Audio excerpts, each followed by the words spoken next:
Hello aspirants, ఈ రోజు class లో మనం ఇండియన్ హిస్టరీ సిలబస్ ని డీకోడ్ చేసుకుందాం. So before we decode Indian history syllabus, first of all మనకి ఇండియన్ హిస్టరీ మీద ప్రీవియస్ ఇయర్ ప్యాటర్న్స్ ని మనం తెలుసుకుందాం. యూజువల్లీ గ్రూప్ 2 లో మనకి ఏన్షియంట్ ఇండియన్ హిస్టరీని కంప్లీట్ గా నెగ్లెక్ట్ చేసేవాళ్ళు. మనకి సిలబస్ లో ఓన్లీ మోడర్న్ ఇండియన్ హిస్టరీ మాత్రమే మెన్షన్ చేసేవాళ్ళు. But last time group 2 syllabus లో మనకి కొన్ని చేంజెస్ అనేది తీసుకుని వచ్చారు. దాంట్లో ఏమైంది అంటే ఏన్షియంట్ ఇండియన్ హిస్టరీని కూడా మనకి ఇన్కార్పొరేట్ చేయడం జరిగింది. ఎర్లియర్ మనకి గ్రూప్ 2 సెషన్స్ లో మనం చూసుకుంటే, గ్రూప్ 2 ఎగ్జామ్స్ లో మనం చూసుకుంటే, మిడివల్ ఇండియన్ హిస్టరీలో కూడా మనకి ఖిల్జీ అడ్మినిస్ట్రేషన్ ఇలా they use to pick up only few points అనమాట, ఫ్యూ టాపిక్స్. కానీ ఈసారి అలా కాదు, మనకి ఇలాబరేట్ గా కూడా లేదు. Okay, first of all what we need to understand is that group 1 and group 2 లో మనం చూసుకుంటే, గ్రూప్ 1 సిలబస్ మనకి ఇండియన్ హిస్టరీ చాలా ఇలాబరేట్ గా ఉంటుంది, అంటే ఆన్ పార్ విత్ యూపీఎస్సి మొత్తం అంతా ఇచ్చారు. గ్రూప్ 2 లో మనకి అంత ఇలాబరేట్ సిలబస్ అనేది లేదు. Okay, so and the weightage of Indian history in prelims మనం చూసుకుంటే గ్రూప్ 2 లో 30 మార్క్స్ అనమాట. ఈ 30 మార్క్స్ లో మీరు 30 మార్క్స్ ని స్కోర్ చేసుకోవచ్చు. That is the beauty of Indian history. So ఎందుకు మనం 30కి 30 స్కోర్ చేసుకోవచ్చు అంటే, the majority of the syllabus is static. So మనకి దీంట్లో if you compare this one with, అంటే మనం ఎకానమీతో కానీ ఎన్వైరన్మెంట్ తో కానీ కంపేర్ చేసుకున్నా, even to that matter of fact జాగ్రఫీతో కంపేర్ చేసుకున్నాం, సో ఇక్కడ మనకి చాలా డైనమిక్ సిలబస్ అనేది ఉంటుంది. సో మనం చాలా వరకు కరెంట్ అఫైర్స్ తోటి ఇన్కార్పొరేట్ చేసి చదువుకోవాలి. కానీ ఇండియన్ హిస్టరీ అలా కాదు, చాలా వరకు స్టాటిక్ సిలబస్ అనేది ఉంటుంది. అంటే దీంట్లో డైనమిక్ నేచరే లేదా అంటే, డైనమిక్ నేచర్ డెఫినెట్లీ ఉంది, బట్ దాని పర్సంటేజ్ అనేది చాలా తక్కువ అనమాట. సో ఇప్పుడు మనం సిలబస్ లో ఏమేమి ఇచ్చారు, మనం ఎలాగ స్కోర్ చేసుకోవాలి అనేది మనం తెలుసుకుందాం. Just stay tune. Okay, so first మనం ఏన్షియంట్ ఇండియన్ హిస్టరీ గురించి చదువుకుందాం. Ancient Indian history straight away మనకి ఇండస్ వ్యాలీ సివిలైజేషన్ నుంచి స్టార్ట్ అవుతుంది అనమాట, which is extremely very important. So మనకి UPSC previous year question papers లో మనం చూసుకుంటే, so before BJP and after BJP government చూసుకుందాం. సో బిఫోర్ బీజేపీ గవర్నమెంట్ ఎక్కువగా మనకి మోడర్న్ ఇండియన్ హిస్టరీ నుంచే మనకి మెజారిటీ ఆఫ్ ద క్వశ్చన్స్ అనేవి వచ్చాయి. బట్ రీసెంట్ టైమ్స్ లో మనకి దెర్ ఇస్ అ చేంజ్, ఎందుకంటే మన కల్చర్ అనేది మోడర్న్ ఇండియన్ హిస్టరీ నుంచి కాదు, మనకి ఏన్షియంట్ ఇండియన్ హిస్టరీ నుంచి కూడా మనకి ఉంది. మనకంటూ ఒక చరిత్ర ఉంది, దాంట్లో కూడా చాలా విశిష్టత అనేది ఉంది అని చెప్పి. సో మనకి లాస్ట్ టైం మనం చూసుకుంటే ఏన్షియంట్ ఇండియన్ హిస్టరీ మీద చాలా క్వశ్చన్స్ అనేవి వచ్చాయి. సో అలాగే మనకి గ్రూప్ 2 లో కూడా మనం చూసుకుంటే దేనికి ఎక్కువ జస్టిఫికేషన్ జరుగుతుంది అంటే, if it is mentioned in the syllabus then definitely we need to read everything. So మనం ఏన్షియంట్ ఇండియన్ హిస్టరీలో salient features of Indus valley civilization. So salient features of Indus valley civilization అంటే ఏంటి? First మనం సింధులోయ నాగరికత గురించి మనం తెలుసుకోవాలి. దాంట్లో మనకి చాలా టైప్ సైట్స్ అనేవి ఉంటాయి అన్నమాట. So what you mean by type sites? సింధులోయ నాగరికతలో మనకి బోల్డ్ అనే సైట్స్ అనేవి డిస్కవర్ చేశారు. ఆ సైట్స్ ని మనం చదువుకోవాలి. దాన్ని డిస్కవర్ చేసిన ఎక్స్కవేటర్, సో ఎవరైతే పురావస్తు శాఖకు సంబంధించిన ఆఫీసర్ ఉన్నారో వాళ్ళ గురించి డిస్కస్ చేసుకోవాలి. అది ఏ నది తీరాన ఉందో డిస్కస్ చేసుకోవాలి. అండ్ సిగ్నిఫికెన్స్, దానికి సంబంధించిన విశిష్టతని మనం చదువుకోవాల్సి వస్తుంది. సో మనకి ఇండస్ వ్యాలీ సివిలైజేషన్ మనం చూసుకుంటే, so lot and lot of trivia అనేది ఉంటుంది. సో దీంట్లో చాలా మనకి టాపిక్స్ అనేవి ఉంటాయి. దాంట్లో మనకి క్వశ్చన్స్ అనేవి ఎలాగైనా సరే రావచ్చు. So there is a pattern change అని మనం చెప్పాలి. ఈ ప్యాటర్న్ మనం చూసుకుంటే once upon a time group 2 typical గా కంప్లీట్ గా మనకి ఫ్యాక్ట్స్ ఓరియంటెడ్ గా ఉండేది. కానీ రీసెంట్ టైమ్స్ లో అలా కాదనమాట, స్టేట్మెంట్ బేస్డ్ అనేది ఇస్తున్నారు. Okay, statement number 1, statement number 2, statement number 3. So ఇలాగ మనకి ఇచ్చి, so choose the following options అని చెప్పి, స్టేట్మెంట్ నెంబర్ 1 and 2 కరెక్టా, 2 and 3 కరెక్టా, లేకపోతే 1 to 3 కరెక్టా, లేకపోతే నన్ ఆఫ్ ది అబోవ్. ఇలాగ మనకి ఎప్పుడైతే క్వశ్చన్ అనేది వస్తుందో, సో అప్పుడు మనకి ఏం చేయాలి, మెజారిటీ ఆఫ్ ద సిలబస్ ని మనం డెఫినెట్లీ కవర్ చేయాల్సి ఉంటుంది. సో నేను ఈ క్లాస్ ఎండ్ లో మనకి ఏం బుక్స్ రెఫర్ చేస్తే మీరు మాక్సిమం స్కోర్ చేయొచ్చు నేను చెప్తాను. ఓకే, సో టైప్ సైట్స్ గురించి చదువుకున్న తర్వాత then we need to focus on socio economic conditions. So ఆ కాలంలో సామాజిక ఆర్థిక పరిస్థితులు ఎలా ఉన్నాయి, this is extremely important. Socio economic conditions అయిపోయిన తర్వాత వాళ్ళ రిలీజియస్ కండిషన్స్ గురించి మనం చదువుకోవాలి. So religious conditions which use to exist during that period of time. And apart from that trade జరుగుతుందా, which will already covered in economic conditions. And ఎంత గొప్ప civilisation మనకి ఎలా డిక్లైన్ అయిపోయింది, ఇంత గొప్ప నాగరికత ఎలా డిక్లైన్ అయింది అనేది కూడా మనం చదువుకోవాలి. అంతేకాకుండా ఈ నాగరికతకి ఒకప్పుడు కంటెంపరీ సివిలైజేషన్స్, సమకాలీనమైన నాగరికతలు ఎక్కడెక్కడ ఉన్నాయి అనేది మనం తెలుసుకోవాల్సి వస్తుంది. సో ఎప్పుడైతే ఈ టాపిక్స్ అన్ని కవర్ చేస్తారో సో అప్పుడు మీకు ఏమవుతుంది అంటే this part is done. So after that మన భారతదేశంలో సెకండ్ సివిలైజేషన్ మనకి చూసుకుంటే దట్ ఈస్ వేదిక్ ఏజ్ అని మనం చెప్తాం. Vedic age or Vedic civilization రెండు కరెక్టే అనమాట. ఈ వేద నాగరికత మనం చూసుకుంటే ఇది రెండు విభాగాలుగా మనకి డివైడ్ అయ్యి ఉంది. So one is early Vedic period, the other one is later Vedic period. Okay, so మనకి తొలి వేద నాగరికత అండ్ మలి వేద నాగరికత, సో దాన్నే మనం లేటర్ వేదిక్ ఏజ్ అని చెప్తాం. ఈ రెండింటి మధ్య ఉన్న వ్యత్యాసం ఏంటి? వన్స్ అగైన్ దీంట్లో కూడా మనకి చాలా ట్రివియా అనేది వస్తుంది. సో చాలా చాలా ట్రివియా వస్తుంది, ఎందుకంటే వేదిక్ సివిలైజేషన్ అంటేనే మనం చాలా విషయాలు తెలుసుకోవాలి. అంటే ఏం తెలుసుకోవాలి? వాళ్ళ లిటరేచర్ ని తెలుసుకోవాల్సి ఉంటుంది. సో మొదటిగా వాళ్ళ సాహిత్యాన్ని తెలుసుకోవాలి. ఆ సాహిత్యంలో మనం చూసుకుంటే వేదాలు ఉంటాయి అనమాట. We have to study about the Vedas, all the 4 Vedas. Vedas తర్వాత మనం బ్రాహ్మణాల గురించి చదువుకోవాలి, బ్రాహ్మణాల తర్వాత అరియంకాల గురించి చదువుకోవాలి, ఆ తర్వాత ఉపనిషత్తుల గురించి చదువుకోవాలి. ఇదంతా మనకి శృతి లిటరేచర్ కింద వస్తుంది అన్నమాట. This is all compiled around Shruti literature. So Shruti literature చదివేసిన తర్వాత మనం ఉపవేదాస్ చదువుకోవాలి. ఓకే, ఇతిహాసాస్ అనేది చదువుకోవాలి, వేదాంగాస్ అనేది చదువుకోవాలి, అండ్ ఫైనల్లీ మనం ఏం చదవాలి అంటే okay so the schools which are related to it. ఇవన్నీ కూడా మీరు చదువుకుంటే అప్పుడు దీనంతా కూడా మనం ఏమని చెప్తాం? స్మృతి లిటరేచర్ కింద వస్తుంది. So this is actually covered under the Smriti literature. Shruti and Smriti literature మధ్య ఉన్న వ్యత్యాసం ఏంటో తెలుసుకోవాలి. సో దీంట్లో మనకి చాలా చాలా ట్రివియా అనేది వస్తుంది. ఫర్ అన్ ఎగ్జాంపుల్, మన నేషనల్ ఎంబ్లమ్ అనేది తీసుకుంటే ఆ నేషనల్ ఎంబ్లమ్ ని మనం ఎక్కడి నుంచి తీసుకున్నాం? అశోక సార్నాథ్ లయన్ నుంచి మనం తీసుకున్నాం. ఓకే, ఒక పిల్లర్ ఎడిక్ట్ అనేది ఉంటుంది శిలాశాసనంలో.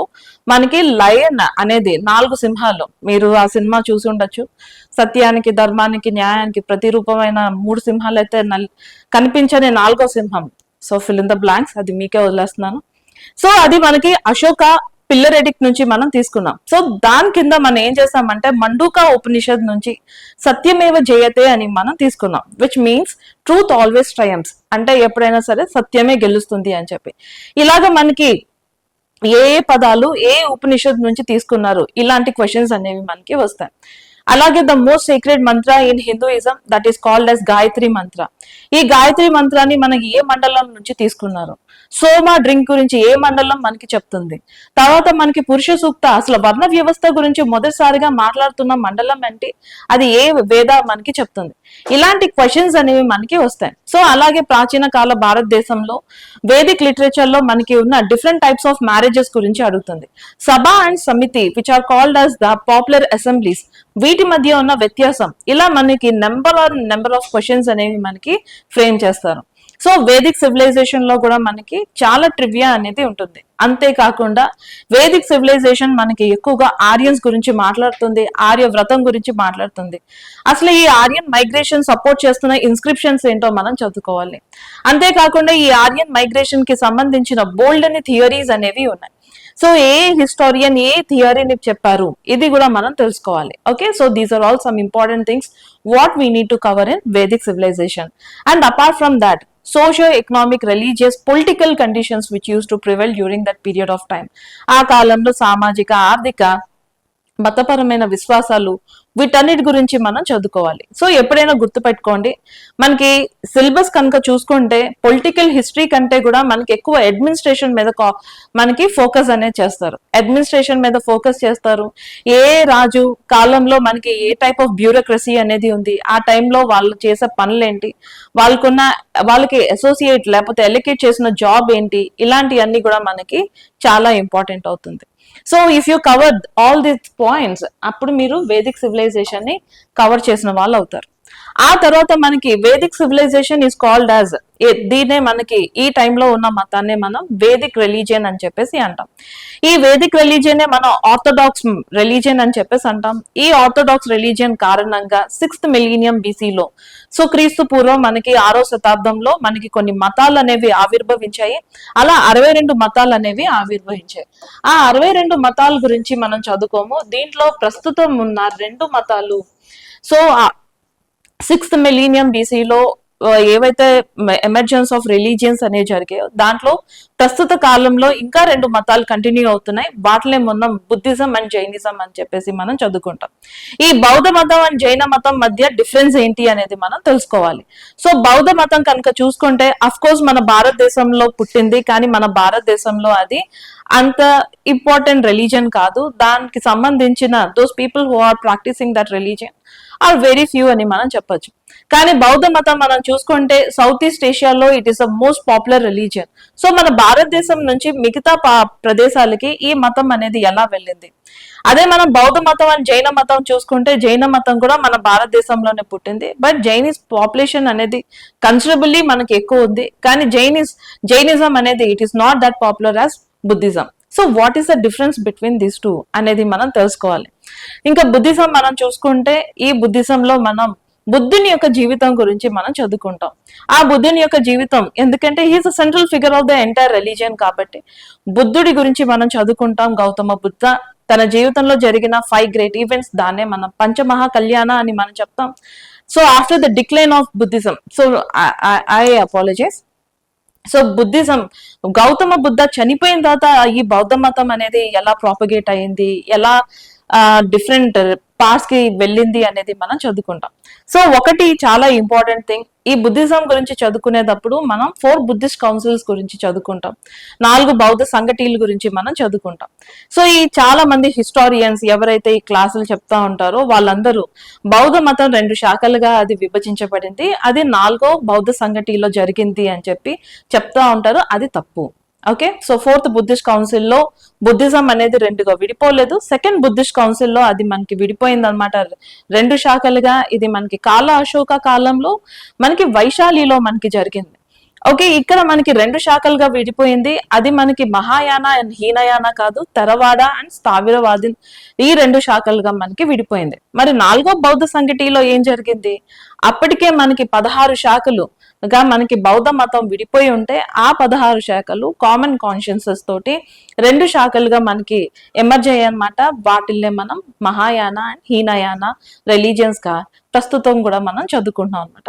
సో ఇలాంటి చాలా ట్రివియా అనేది వస్తుంది. అంతేకాకుండా బౌద్ధ మతంలో మనకి మిగతా గ్రేట్ మంక్స్, సో చాలా మంది దీన్ని మాంక్ అని చెప్పేసి ప్రొనౌన్స్ చేస్తూ ఉంటారు. This is very incorrect. దాన్ని మాంక్ అని ప్రొనౌన్స్ చేయకూడదు. It should be pronounced as Monk only. So Monk అంటే ఏంటి? మనకి బౌద్ధ సన్యాసులు. ఓకే, సో మిగతా బౌద్ధ సన్యాసుల గురించి మనం చదువుకుంటాం. తర్వాత బోధిసత్వాల గురించి మనం చదువుకుంటా ఉంటాం. తర్వాత అష్టాంగిక మార్గ గురించి మనం చదువుకుంటా ఉంటాం. అసలు సాల్వేషన్ అంటే మోక్షం బుద్ధుడు ఎలా ప్రీచ్ చేశారు అనేది మనం చదువుకుంటాం. Different mudras in Buddhism. So బుద్ధిజంలో మనకి ముద్రాలు ఉంటే వాటి గురించి మనం చదువుకుంటాం. ఇవన్నీ కూడా మనం బుద్ధిజంలో మనం చదువుకుంటాం అనమాట. And next let us discuss about Jainism. So Jainism మనం చూసుకుంటే unlike Buddhism, Jainism is little different. Jainism లో మనకి సెంట్రల్ ఫిగర్ ఇన్ మనం చూసుకుంటే it is not only Mahavir Jain ని మనం 24th తీర్థంకరాగా మనం చెప్పుకుంటాం అనమాట. బట్ ఈయన ముందు మనకి 23 తీర్థంకరులు అనే వాళ్ళు ఉన్నారు. సో మనకి Jainism it goes back to Rishabhanatha, who is considered as the first Tirthankara. So మనకి రిషభనాథ మనకి మొదటో తీర్థంకర అని చెప్తాం. అక్కడ నుంచి మనకి జైనిజం అనేది స్టార్ట్ అవుతుంది. సో అక్కడ నుంచి మనకి మహావీర్ జైన్ ఏమేం ప్రాపగేట్ చేశారు, ఏమేం స్టార్ట్ చేశారు. ఎందుకంటే ఫస్ట్ టు 22nd తీర్థంకరాలు మనం చూసుకుంటే వాళ్ళు మనకి మైథలాజికల్ ఇన్ నేచర్, మనకి అది హిస్టారికల్ ఇన్ నేచర్ మాత్రం కాదు. బట్ 23 అండ్ 24 తీర్థంకరాస్ మనకి హిస్టారికల్ ఇన్ నేచర్, వీళ్ళ గురించి చరిత్రలో మనకి ఉంది అనమాట. సో 23 తీర్థంకర ఏం చెప్పారు, దానికి మహావీర్ జైన్ ఏం యాడ్ చేశారు, అలాగే మనకి జైన మతం ఏం ప్రాపగేట్ చేస్తుంది, జైన మతంలో మనకి దానికి సంబంధించిన లిటరేచర్ ఏంటి, ఇవన్నీ కూడా మనం జైనిజంలో మనం తెలుసుకుంటాం. Okay, so apart from that Charvaka, Ajivika ఇలాంటి మతాల్ని కూడా మనం చూసి ఆ తర్వాత మనకి ఈ particular part emergence of Buddhism and Jainism మనకి కంప్లీట్ అయిపోతా ఉంటుంది. సో బుద్ధిజం అండ్ జైనిజం లో మనం చూసుకుంటే వాట్ ఈస్ ద డిఫరెన్స్? ఎందుకంటే 2 మతాలు మనకి సాల్వేషన్ పాత్ ని చెప్తున్నాయి. అసలు మోక్షం అనేది ఎలా రావాలి అనేది రెండు మతాలు చెప్తున్నాయి. సో ఏంటి ఆ మెథడ్స్ అనేవి మనం తెలుసుకుంటాం, లిటరేచర్ తెలుసుకుంటాం, వీళ్ళు వర్ణ వ్యవస్థని సపోర్ట్ చేస్తున్నారా లేదా అని మనం తెలుసుకుంటాం, కుల వ్యవస్థని సపోర్ట్ చేస్తున్నారా లేదా తెలుసుకుంటాం. ఇలాంటి ఐడియాలజికల్ డిఫరెన్సెస్ అన్నిటిని కూడా మనం ఈ పర్టికులర్ టాపిక్ లో కవర్ చేయాల్సి ఉంటుంది. So when you cover all of that, so అంతటితో మనకి ఈ చాప్టర్ కూడా మనకి అయిపోతుంది. That is called as emergence of Buddhism and Jainism. Moving on, next Mauryan empire, the most important topic. Okay, ఇక్కడ నుంచి మనకి పొలిటికల్ హిస్టరీ అనేది మనకి స్టార్ట్ అవుతుంది. సో మనం గ్రూప్ 2 చదువుతున్నాం కాబట్టి ఎమర్జెన్స్ ఆఫ్ మహాజనపదాస్ మనం చదువుకోం. కానీ అదే మనం చూసుకుంటే మహాజనపదాల్లో ద మోస్ట్ ఇంపార్టెంట్ మహాజనపద, 16 మహాజనపదాల్లో the most important one is Magadha. ఈ మగధ అనేది ప్రస్తుతం మనకి బీహార్ లో ఉంది అన్నమాట.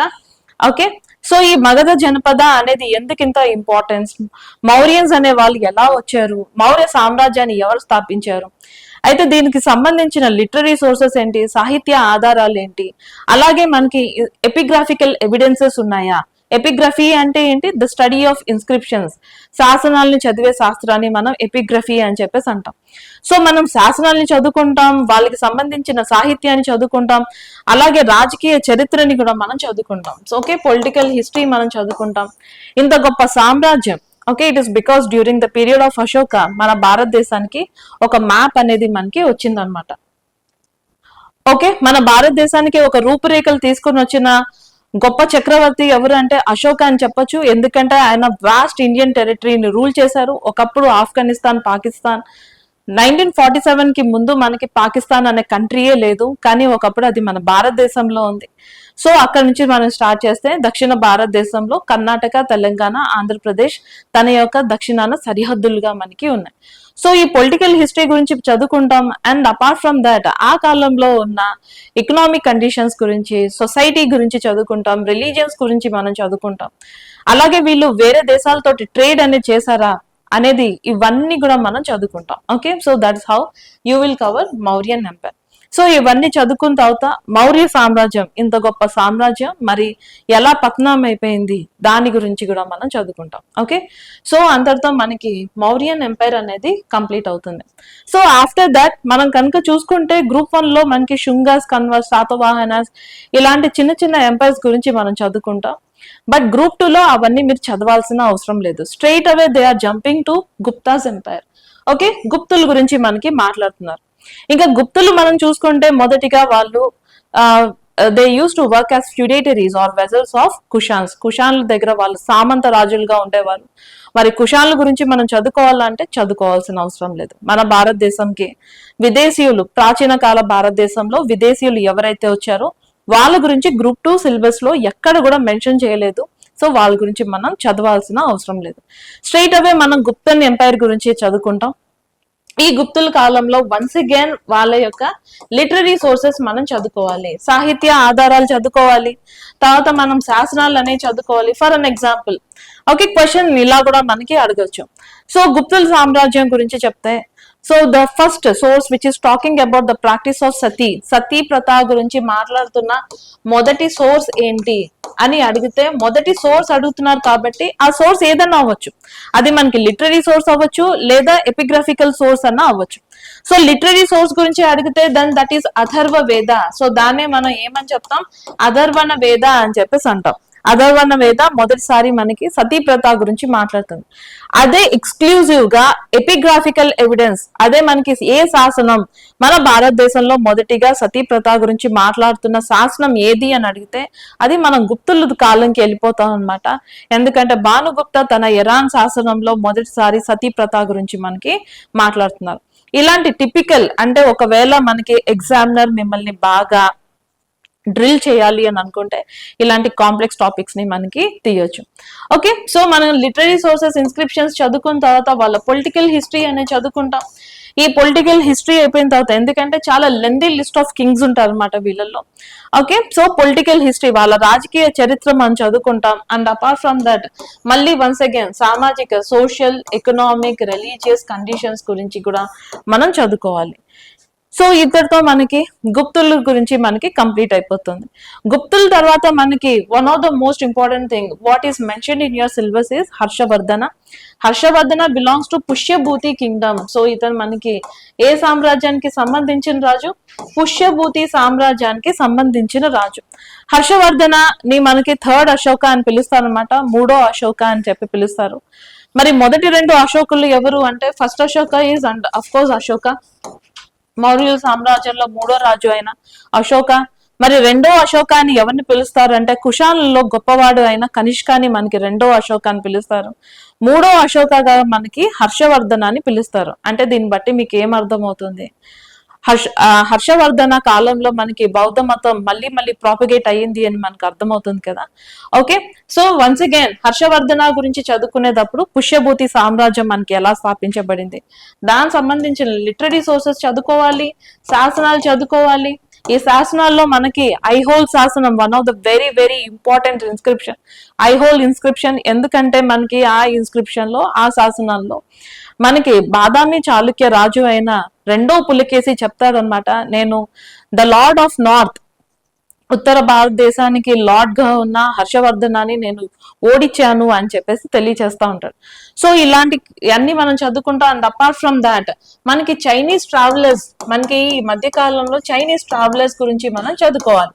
ఓకే, మన భారతదేశానికి మొదటిగా వచ్చిన చైనీస్ యాత్రికుడు వచ్చి మనకి ఫాహియాన్. అతను మనకి గుప్తుల కాలంలో వస్తాడు. ఫాహియాన్ మనకి గుప్తుల కాలంలో వస్తాడు. సో హర్షవర్ధన కాలంలో మనకి హ్యూయన్ సాంగ్ మన భారతదేశానికి వచ్చారనమాట. హ్యూయన్ సాంగ్ గురించి మనం చదువుకుంటాం. Okay, so and apart from that ఇత్సింగ్. So of course ఈ కాలంలో ఇత్సింగ్ రాలేదు, కానీ ఇత్సింగ్ మనకి మొదట గుప్తుడు గురించి చెప్తాడు. ఓకే, ఈవెన్చువల్లీ మన భారతదేశంలో బౌద్ధ మతం ఎలా ప్రాపగేట్ అయింది అని చెప్తాడు. ఆ కాంటెక్స్ట్ లో మనకి వీళ్ళ గురించి చెప్పటం జరుగుతుంది. ఓకే, సో హర్షవర్ధన ఆస్థానంకి మనకి హ్యూయన్ సాంగ్ అనేది, హ్యూయన్ సాంగ్ ఈ చైనీస్ యాత్రికుడు మనకి వస్తాడనమాట. ఆ కాలంలో సామాజిక, ఆర్థిక, అలాగే మతపరమైన చేంజెస్ ఏమేమి జరిగాయి ఇవన్నీ కూడా మనకి పుష్యభూతి కింగ్డమ్ లో మనం చదువుకుంటాం. Okay, so when you cover about all of this part, ఇంతటితో మీకు ఏన్షియంట్ ఇండియన్ హిస్టరీ కంప్లీట్ అయిపోతుంది. సో చాలా లిమిటెడ్ సిలబస్ అనేది మనకి ఇచ్చారు. ఈ లిమిటెడ్ సిలబస్ లో మనకి 30 మార్క్స్ స్కోర్ చేయడం అనేది ఆల్మోస్ట్ సింపుల్ అని మనం చెప్పొచ్చు, ప్రొవైడెడ్ మీకు ప్రాపర్ గైడెన్స్ అనేది తీసుకోవాలి అండ్ కరెక్ట్ సోర్సెస్ మాత్రమే చదవాలి.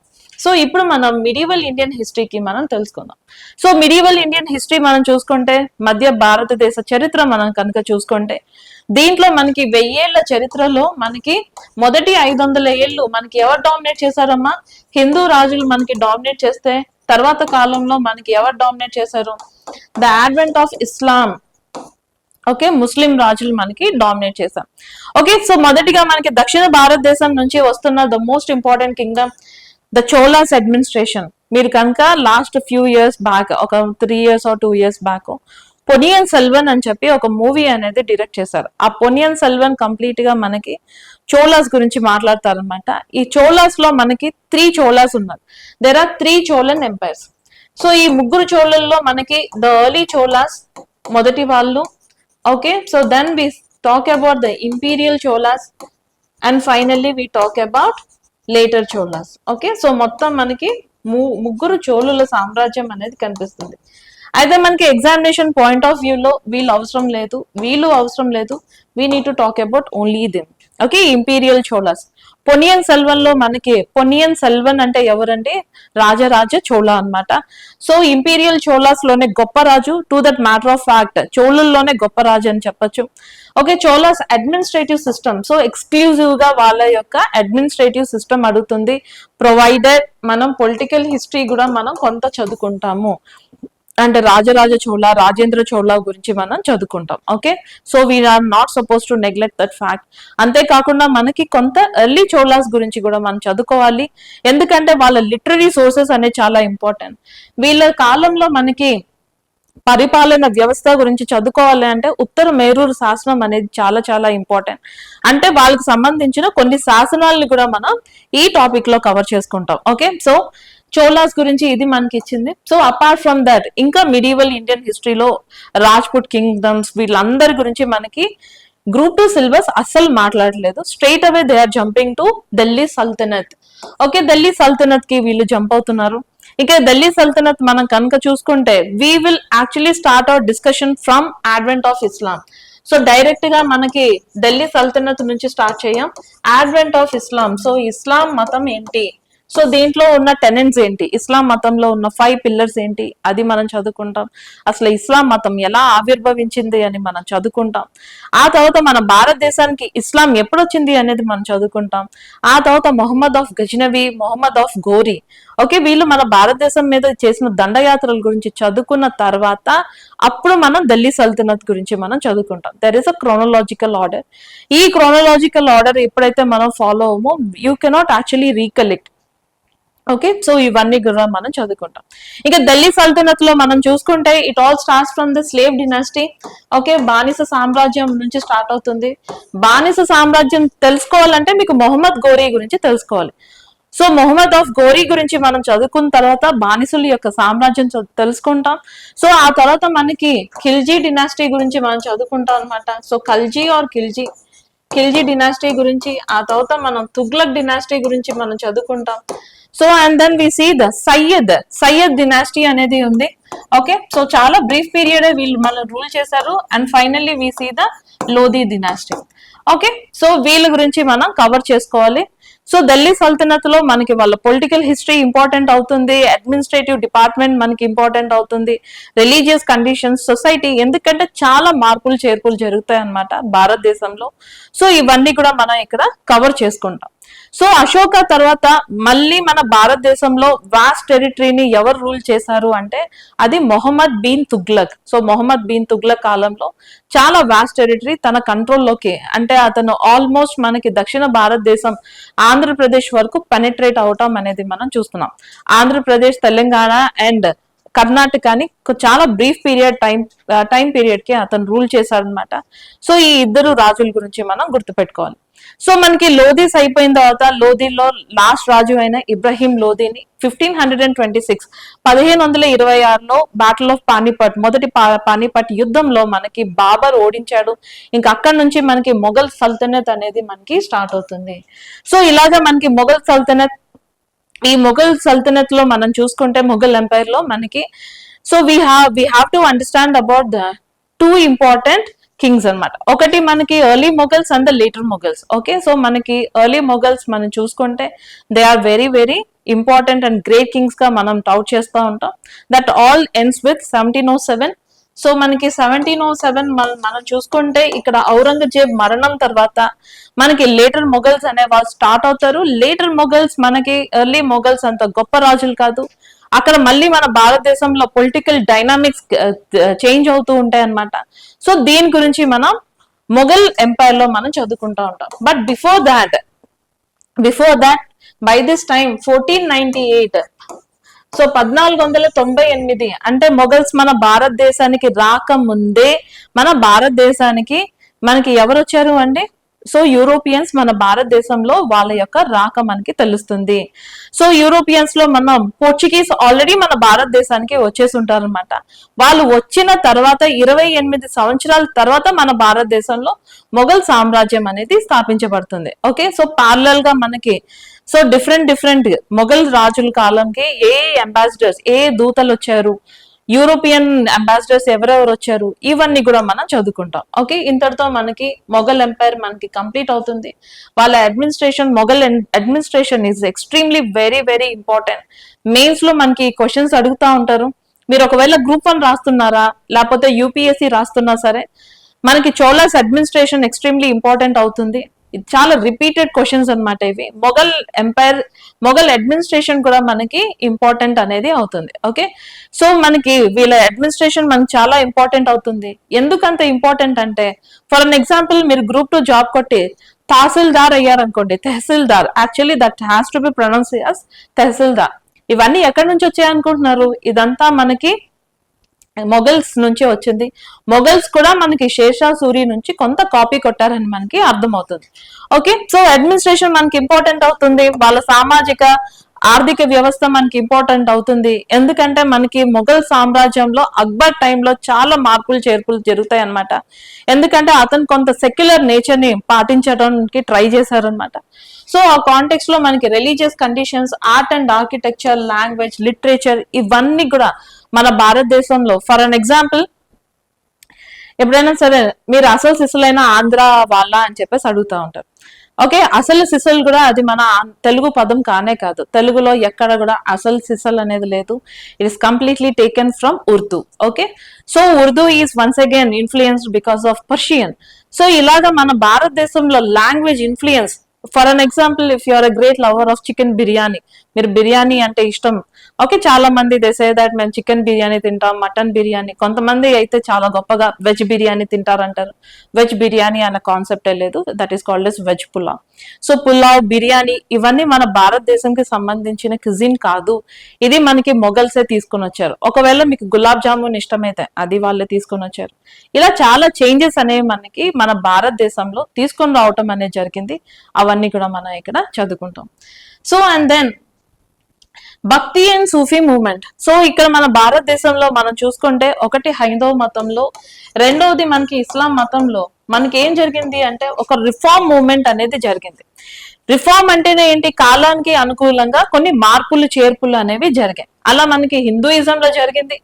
ఓకే, అలాగే మనకి సూఫీ మతంలో కూడా జరిగింది. వీళ్ళకి సంబంధించిన సెయింట్స్ గురించి మనం చదువుకుంటాం.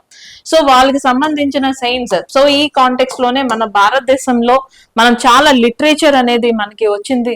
మీరు ఎప్పుడైనా సరే గాంధీ జయంతి అప్పుడు మీకు ఒక సాంగ్ గాంధీ గారు అనగానే మనకి రఘుపతి, రాఘవ, రాజారాం, వైష్ణవ జనతో, ఈ వైష్ణవ జనతో యాక్చువల్లీ భక్తి మూవ్మెంట్ నుంచే మనకి వచ్చింది.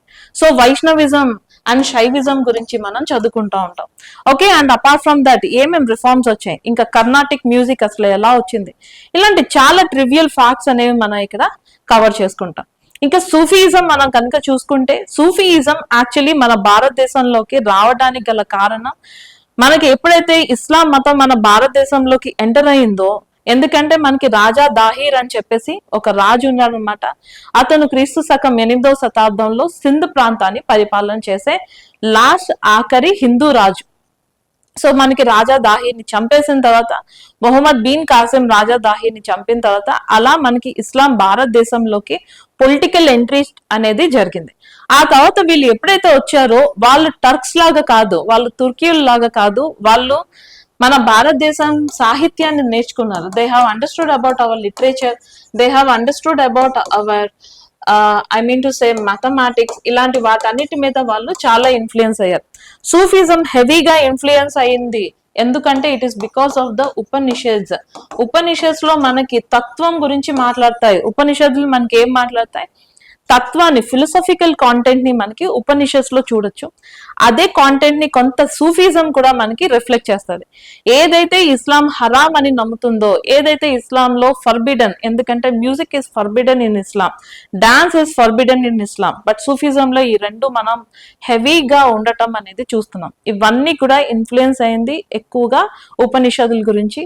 మనం సూఫీ సెయింట్స్ గురించి మనం చదువుకుంటాం.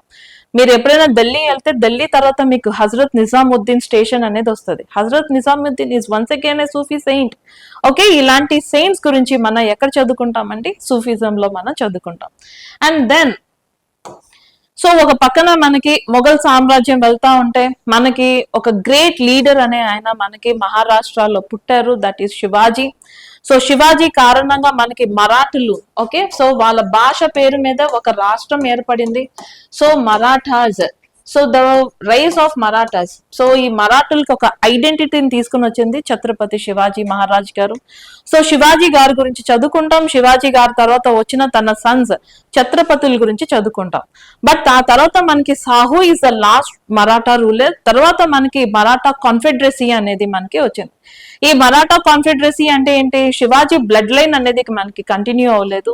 సో మనకి పేష్వాలు ఎలాగా మనకి డామినేట్ చేశారు, సో పేష్వాలు డామినేట్ అయిన తర్వాత పానిపట్ యుద్ధం అనేది ఎలా జరిగింది. సో వీళ్ళ టైంలో Anglo Maratha wars, we see the rise of Maratha empire. So ఇక్కడ మనం చదువుకుంటాం అనమాట మరాఠా కాన్ఫెడరసీ గురించి, బోన్స్లేస్ గురించి, సింధియాల్ గురించి, హోల్స్కర్ అండ్ పేష్వాస్, వీళ్ళందరి గురించి మనం ఈ మరాఠా ఎంపైర్ లో మనం చదువుకుంటాం. ఇక మరాఠా ఎంపైర్ లో మనకి ఏవైతే మార్పులు చేర్పులు జరిగాయో అవి కూడా మనం చదువుకుంటాం. ఫర్ అన్ ఎగ్జాంపుల్ ఒక చిన్న రీజన్ ఇస్తాను.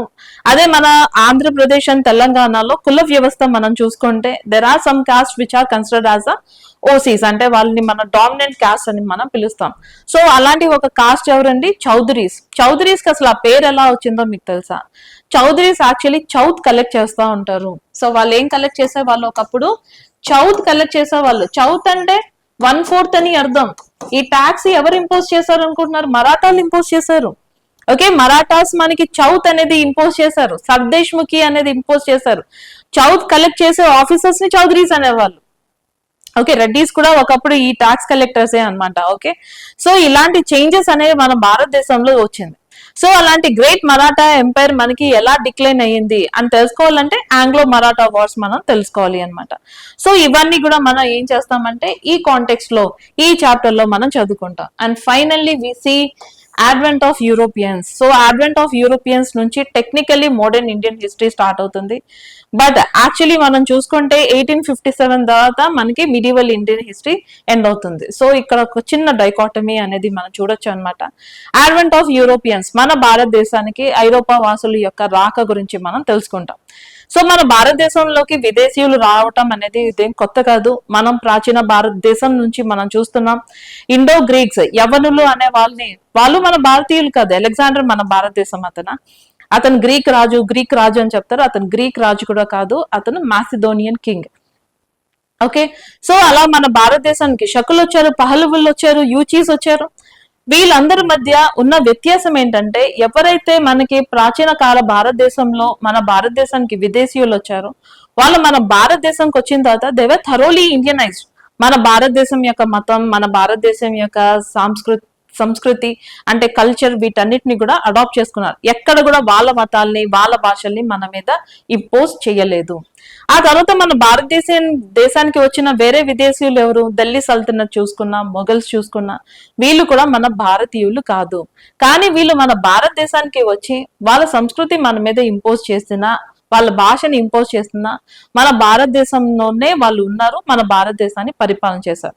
కానీ యూరోపియన్స్ అలా కాదనమాట. మన భారతదేశానికి వర్తకం చేయడానికి వచ్చి వాళ్ళు మన భారతదేశాన్ని వాళ్ళ హోమ్ అనుకోకపోగా ఇక్కడ నుంచి కలెక్ట్ చేసుకున్న సంపద అంతా తీసుకుని యూరోప్ లో వాళ్ళ దేశాన్ని డెవలప్ చేసుకుంటున్నారు.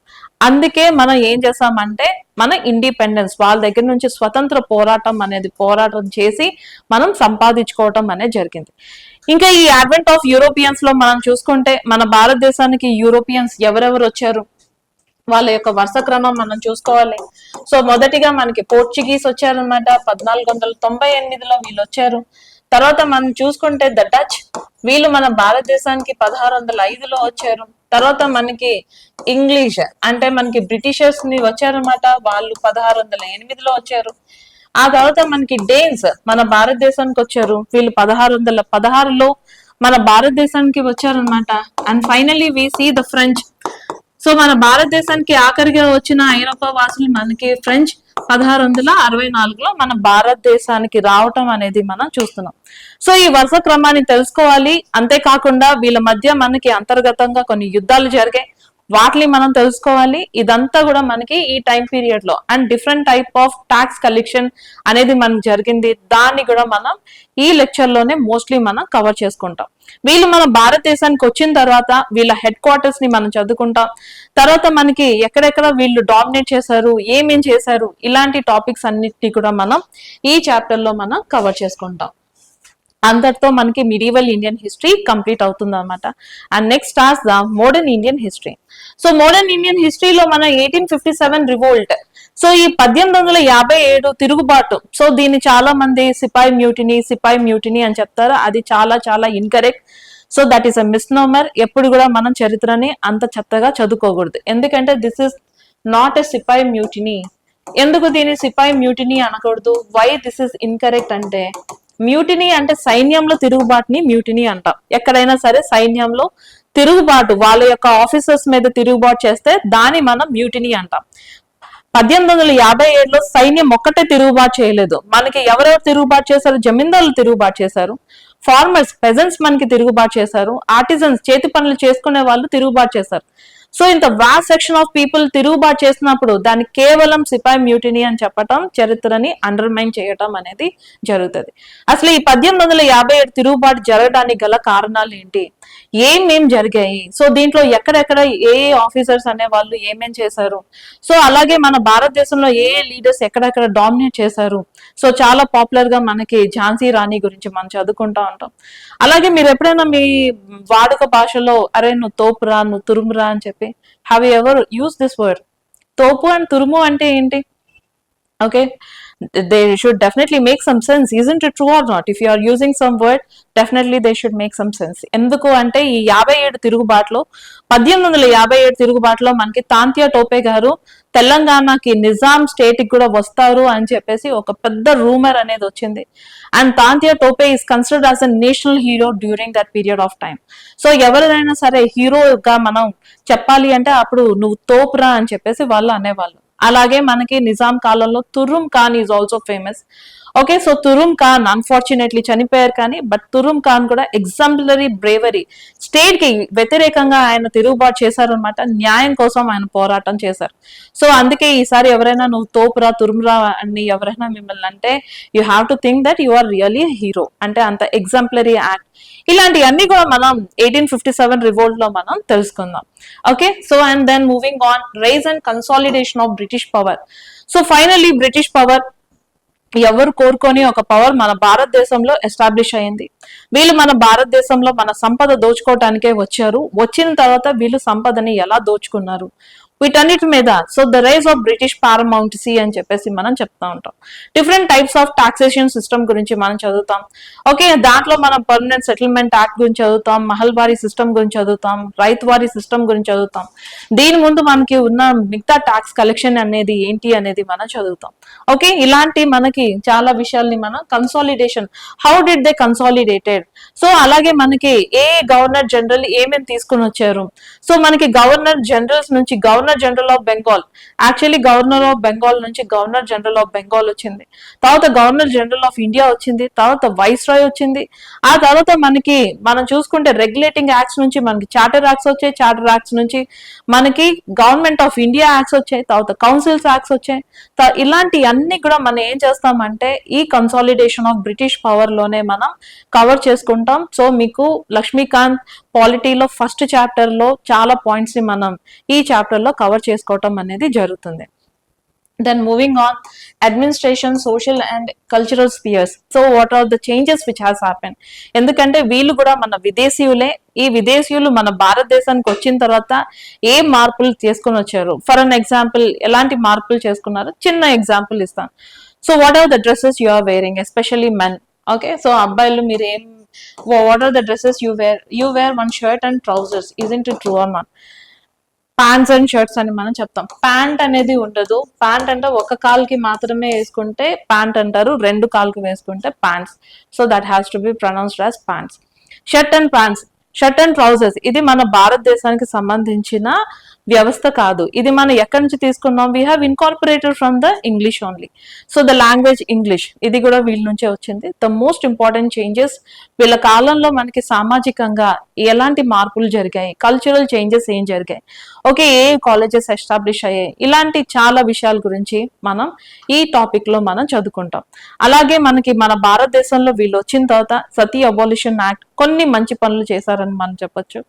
అలాంటి కొన్ని మంచి పనుల్లో సతీ అబాలిషన్ యాక్ట్, చైల్డ్ మ్యారేజెస్ మీద కూడా వీళ్ళు కొన్ని చట్టాలు తీసుకుని వచ్చారు. ఇలాంటి చట్టాలు, విడో రీమ్యారేజెస్ గురించి, వీటన్నిటి గురించి కూడా మనం ఈ సెషన్ లో చదువుకుంటాం. And next the social religious reforms. Of course మన భారతదేశంలో ఈ టైంలో మనకి ఏం జరిగింది అంటే, in India also we see the rise of renaissance and reformation.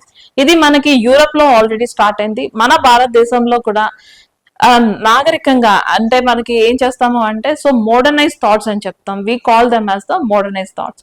So ఇది it all starts from Raja Rammohan Roy. అక్కడ నుంచి మన భారతదేశంలో ఈశ్వర్ చంద్ర విద్యాసాగర్, మహాగోవింద్ రనడే, ఇలాంటి చాలా మంది గురించి మనం ఈ సోషల్ రిలీజియస్ కండిషన్స్ గురించి, దాని కారణంగానే నేను కూడా మీ ముందుకు నుంచొని ఈ క్లాస్ చెప్తున్నాను. ఎందుకంటే they actually fought for the women empowerment.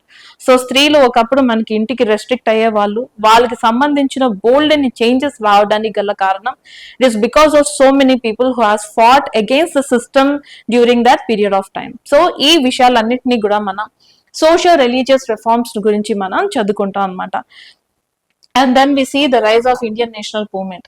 So మన భారతదేశంలో అసలు మన స్వతంత్ర పోరాటం జరగడానికి గల కారణం ఏంటి, సో దాని ముందు మనకి ఎస్టాబ్లిష్ అయిన పార్టీస్ ఏంటి, ఆర్గనైజేషన్స్ అనేది స్టార్ట్ చేసి 1885 ఇండియన్ నేషనల్ కాంగ్రెస్ ఎలా స్టార్ట్ అయింది, ఆ తర్వాత యాన్యువల్ సెషన్స్ గురించి మనం మాట్లాడుకుంటాం, మోడరేట్స్ అండ్ ఎక్స్ట్రీమిస్ట్ గురించి మాట్లాడుకుంటాం, and rise of militancy in Indian system in Indian national movement. వీటన్నిటిని గురించి కూడా మనం ఇండియన్ నేషనల్ మూవ్మెంట్ గురించి ఈ టాపిక్ లో మనం చదువుతాం. సో దాని వేరియస్ స్టేజెస్ అంటేనే moderates and extremist, revolutionist, and then Gandhiji came, Gandhiji గారు వచ్చారు, స్వరాజ్ పార్టీ అనేది ఎస్టాబ్లిష్ అయింది. ఆ తర్వాత మనకి చూసుకుంటే సుభాష్ చంద్రబోస్ గారు, అంతకంటే ముందు భగత్ సింగ్, ఇలాంటి వాళ్ళందరినీ గురించి కూడా మనం చదువుకుంటాం అన్నమాట. వాళ్ళ contributions from different parts of the countries. Okay, so మన భారతదేశం వేరియస్ పార్ట్స్ నుంచి, సౌత్ నుంచి, నార్త్ నుంచి, ఓకే, సో అంతేకాకుండా మనకి వెస్ట్ అండ్ ఈస్ట్ నుంచి, ఇలాగ వాళ్ళ కాంట్రిబ్యూషన్స్ ఏంటి, ఇవన్నీ కూడా ఈ టాపిక్ లో మనం చదువుకుంటాం. Okay, so this all starts from 1885 and it ends by 1947. Finally, మనం కలగన్న ఒక స్వతంత్ర భారతదేశం 1947 ఆగస్ట్ 15th మన భారతదేశానికి వచ్చింది. మన భారతదేశంలో పాకిస్తాన్ మన నుంచి విడిపోవటం అనేది జరిగింది. ఓకే, భారతదేశం ఒక విభజన అనేది జరిగింది. సో వీటన్నిటిని గురించి మనం ఈ టాపిక్ లో, so this seems to be just 3 lines, మొత్తం 3 lines మనకి కనిపిస్తున్నాయి, కానీ it is a very very vast topic అన్నమాట. చాలా పెద్ద టాపిక్. వాటన్నిటి గురించి కూడా మన ఈ పర్టికులర్ క్లాస్ లో మనం చదువుకుంటాం. Okay, and finally post independence 1947 తర్వాత భారతదేశం కొత్తగా పుట్టిన ఒక దేశం. ఓకే, ఇది ఎన్ని ఛాలెంజెస్ అనేది ఫేస్ చేసింది లింగ్విస్టిక్ లైన్స్ మీద, అంటే భాషా ప్రాతిపదికన. సో ఆంధ్రప్రదేశ్ అనేది మొదటిగా 1947 తర్వాత మన ఆంధ్రప్రదేశ్ వాళ్ళు తెలుగు భాష మాట్లాడే వాళ్ళు మెడ్రాస్ ప్రెసిడెన్సీ నుంచి మేము విడిపోవాలి అని చెప్పి పోరాటం చేశారు. వాళ్ళ 40 ఏళ్ల కళ ఫైనల్లీ 1952లో వాళ్ళు సాధించుకున్నారనమాట. It is because of the great sacrifice done by Potti Sriramulu garu. ఆ తర్వాత మనకి ఆంధ్రప్రదేశ్ అనేది రాష్ట్రం అనేది వచ్చింది. తర్వాత మనకి అఫ్ కోర్స్ ఇది 1952లో వచ్చింది, బట్ 1947 నుంచి మనం చూసుకుంటే, సో మన భారతదేశంలో ఉన్న ప్రిన్స్లీ స్టేట్స్ ని ఒప్పించి, ఎందుకంటే ఒకటి బ్రిటిష్ ఇండియా ఉంది, తర్వాత మనకి ప్రిన్స్లీ స్టేట్స్ అనేవి ఉన్నాయి. ఈ ప్రిన్స్లీ స్టేట్స్ ని ఒప్పించి భారతదేశం యూనియన్ లోకి ఎలా కలిపారు, ఏమేం ఛాలెంజెస్ అనేది ఫేస్ చేశారు, ఏమేం కమిటీస్ అనేవి ఫామ్ అయ్యాయి. సో తర్వాత 1950 తర్వాత మనకి కాన్స్టిట్యూషన్ ఎప్పుడైతే మనం అడాప్ట్ చేసుకున్నామో, వెన్ ఇండియా బికేమ్ రిపబ్లిక్, ఆ తర్వాత మనం ఏమేం ఛాలెంజెస్ ఫేస్ చేస్తాం, లింగ్విస్టిక్ లైన్స్ మీద ఎలా మనకి సపరేట్ అయిపోయాం, తర్వాత దానికి సంబంధించిన కమిటీస్, వీటన్నింటినీ గురించి కూడా మనం పోస్ట్ ఇండిపెండెన్స్ లో మనం చదువుకుంటాం. సో ఇదంతా కంప్లీట్ అయిపోయిన తర్వాత, so that is all done. So ఇంతటితో మన ఇండియన్ హిస్టరీ 30 మార్క్స్ అనేవి మీ కిట్ లో అనేది వస్తాయి అన్నమాట. Okay, so there is some overlap of the syllabus with Andhra history. కొంత తర్వాత మనకి ఇండియన్ పాలిటీ తోటి మనకి కొంత సిలబస్ అనేది ఓవర్లాప్ అవుతుంది. సో మీరు ఇది ఒక్కటే చదువుతున్నారు అంటే, ఇండియన్ హిస్టరీ చదువుతున్నారు అంటే, మీరు కొంత ఆ హిస్టరీని కూడా చదువుతున్నట్టు మీరు అర్థం చేసుకోవాలి. ఓకే, సో ఎప్పుడైతే మీరు ఇంత ప్లాన్ గా చదువుకుంటారో 30 మార్క్స్ అనేది మీరు ఆల్మోస్ట్ స్కోర్ చేయొచ్చు అనమాట. అండ్ కొంత మనకి న్యూస్ పేపర్ ఇన్ఫర్మేషన్ అనేది కూడా మనకి ఉంటుంది, ఎందుకంటే మనకి యునెస్కో వరల్డ్ హెరిటేజ్ సైట్స్ అనేవి ఉంటాయి. సో లాస్ట్ ఇయర్ మనం చూసుకుంటే వందే మాత్రం 150 years అనేది కంప్లీట్ అయిపోయింది. సో ఇలాంటి ఇంపార్టెంట్ థింగ్స్ అన్నిటినీ కూడా మనం మన క్లాస్ లో కవర్ చేసుకుంటాం. And now coming back to books. So చాలా మంది ఆస్పిరెంట్స్ నన్ను అడుగుతూ ఉంటారు, మ్యామ్ ఏ బుక్స్ చదవాలి. సో కొంతమందికి ఈ ఫ్యాసినేషన్ అనేది ఉంటుంది, మార్కెట్ లో అవైలబుల్ గా ఉన్న అన్ని బుక్స్ ని తెచ్చుకొని ఆ బుక్స్ ని చూడకపోతే వాళ్ళకి నిద్ర అనేది రాదు. సో మీలాంటి ఆస్పిరెంట్స్ కోసం చెప్తున్నాను, నా క్లాసెస్ కి ఎవరైతే ఎన్రోల్ అవుతారో, so it's my promise from my end, I will cover 95% everything which is relevant to the examination. So ఏదైనా 5% కొంచెం చేంజ్ అనేది, they can actually pick something from some other source అనేది. Okay, we can always take that edge. Apart from that mostly my PPTs are more than enough అని చెప్పేసి నేను చెప్తాను. ఇంకా అయినా సరే నేను చదువుకోవాలి, నాకు బుక్స్ కావాలి అంటే ఓల్డ్ ఎన్సీఆర్టీస్ ఏవైతే ఉన్నాయో ఓల్డ్ ఎన్సీఆర్టీస్ అనేది తీసుకోండి. ఏదైనా సరే సో ఒక స్టాండర్డ్ బుక్స్ ఏవైతే ఉన్నాయో అవి మీరు తీసుకోండి. సో ఒకటి ఆస్పిరెంట్స్ గుర్తు పెట్టుకోవాల్సింది ఏంటి అంటే, ఈ మధ్య మనకి క్వశ్చన్ పేపర్ డిజైనర్స్ ఎలాగైతే ఉన్నారో స్టాటిక్ క్వశ్చన్స్ అనేవి ఇవ్వట్లేదు, స్టాటిక్ ప్లస్ డైనమిక్ పార్ట్ అనేది ఇన్కార్పొరేట్ చేస్తున్నారు. సో మీ ప్రిపరేషన్ స్ట్రాటజీని మీరు డెఫినెట్లీ మార్చుకోవాల్సి వస్తుంది. ఓకే, సో అంతేకాకుండా ఆంధ్ర హిస్టరీకి సంబంధించిన book which is ordered by me, that is Shailaja ఆరెడ్డి Andhra history, that is already going to hit the market. So Andhra history గురించి that is available only in English medium. So English medium aspirants కోసం there is no proper source అన్నమాట. అన్ని మనకి Telugu medium aspirants కోసమే ఉన్నాయి. So మీ problem ని నేను విన్నాను, సో మీకోసం ఈ బుక్ ని నేను రాశాను. So that is going to hit everything which is related to Andhra history. So once again that is promise from my end. 95% syllabus definitely ఆ బుక్ లో మనకి డెఫినెట్లీ ఉంటుంది అనమాట. So I hope that you have understood the strategy. Okay, so prepare like this. Thank you.